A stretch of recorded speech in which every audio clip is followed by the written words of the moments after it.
Olá, turminha. Então, deixa eu fazer aqui. Tava tentando cobrir as minhas farinhas. Parecia uma mancha no meu rosto. E eu tenho que estar disfarçando ela com base. Pronto. Aí você diz assim, nossa, pastora. E pode? Pode. Deve. Se você não está se sentindo bem, você pode fazer o que você quiser. Que não venha, claro, prejudicar ninguém e nem sua vida espiritual. Por que eu estou te falando isso? Porque muitas vezes a religiosidade nos impede de muita coisa e a gente achando que está fazendo as coisas corretas, a gente acaba se afastando do caminho certo de Deus. E por causa da religiosidade, da gente achar que usar maquiagem é pecado, é claro que tudo que você faz em excesso é pecado. Por a gente achar que comer isso, comer aquilo é pecado, claro que tem coisas que realmente não convém, porque você tem seu corpo, você tem que cuidar dele. Então você cuida, você é o que você come. Mas depois de eu vivi muito tempo presa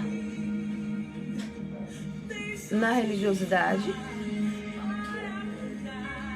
É claro que tem situações em nossas vidas que precisamos manter, porque há ambientes, a gente tem que se adequar aos ambientes.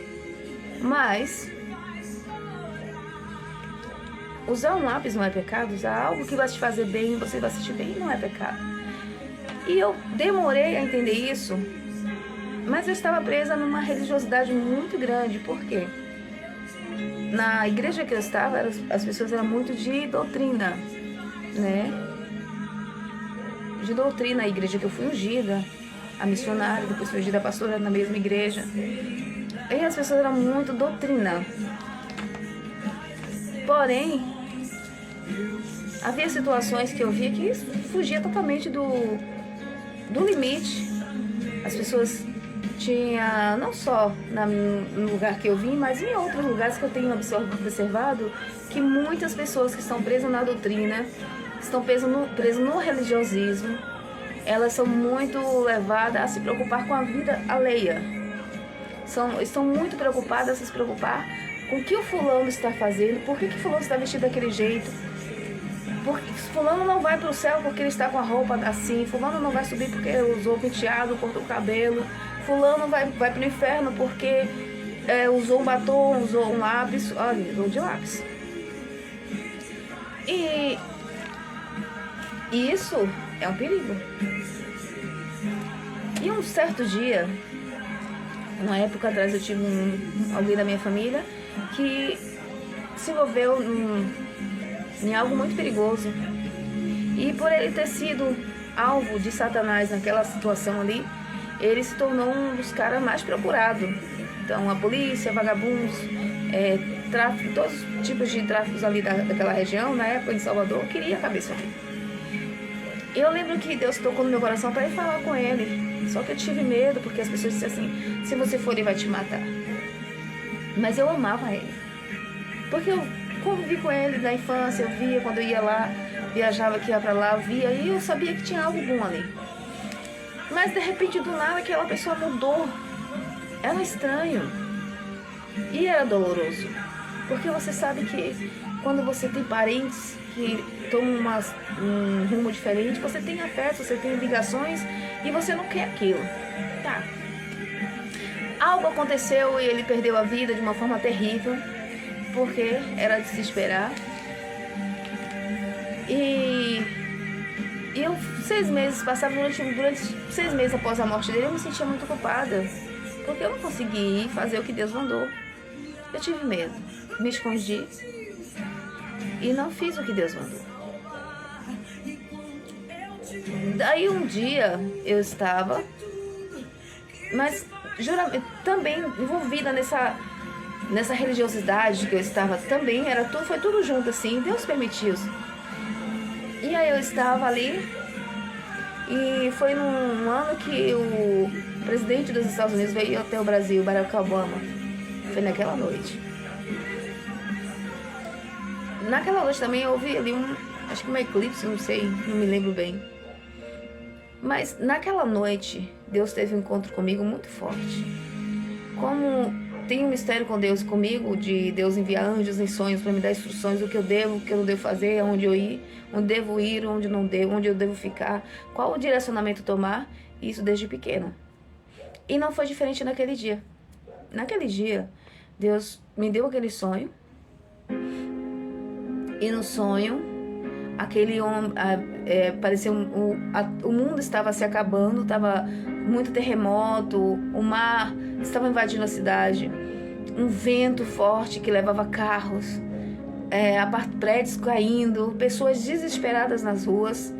E foi um sonho de despertamento. No meio daquele sonho de despertamento, Deus me mostrou um helicóptero. E no meio daquele helicóptero, um senhor de idade, um senhor de cabelo brancos. E aquele senhor pedia para que eu subisse, fazia o sinal, eu pedia que era comigo. E ali eu subia, ele jogava a escada branca, né? Uma escada branca, de corda. E ali eu me pendurava, quando eu via, eu já estava dentro do helicóptero. Foi muito lindo, foi muito forte. E eu senti uma paz muito grande. Assim que eu cheguei no helicóptero, eu já me vi em outra cidade.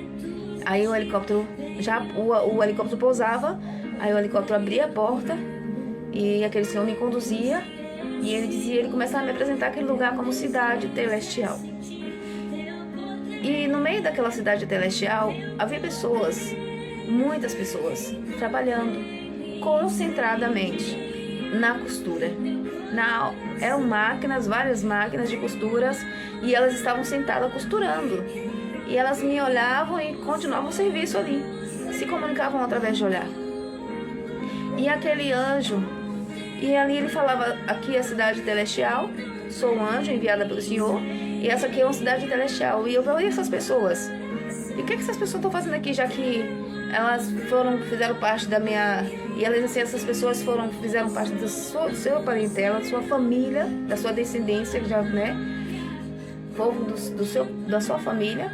E eles estão aqui nesse plano.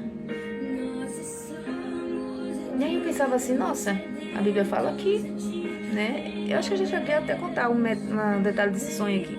Vai falar que nós vamos dormir, mas ali eles não estavam dormindo, eles estavam trabalhando. Né? Deus tem seus mistérios e nós precisamos tentar respeitar isso. E ali a gente ia andando, e a partir do momento que nós íamos andando, a gente andava ali, eu via que tinha dois garotos que ficavam me observando e quando eu olhava se escondia. E mais uma vez, quando eu olhava, aquilo me incomodou. Eu falei assim, aí até que eu parei assim e consegui ver quem era um dos garotos, dos rapazes. E um deles era meu primo, esse que tinha morrido de uma forma bem violenta, esse que na terra fez horrores. Ele chegou a matar, tirar vidas, ele traficou, né? E ali agora ele estava ali naquela cidade, que a qual o anjo havia acabado de dizer para mim que era a cidade celestial.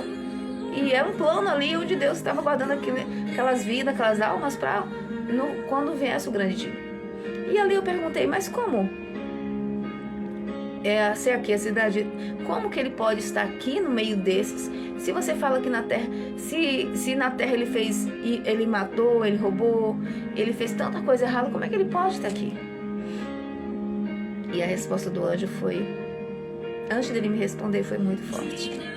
Aquela resposta fez com que eu mudasse totalmente o meu comportamento.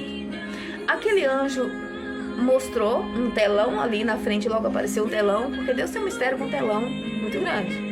E naquele telão apareceu a igreja que eu congregava, pessoas da igreja que eu congregava, muitas agora já até morreram, outras ainda estão vivas.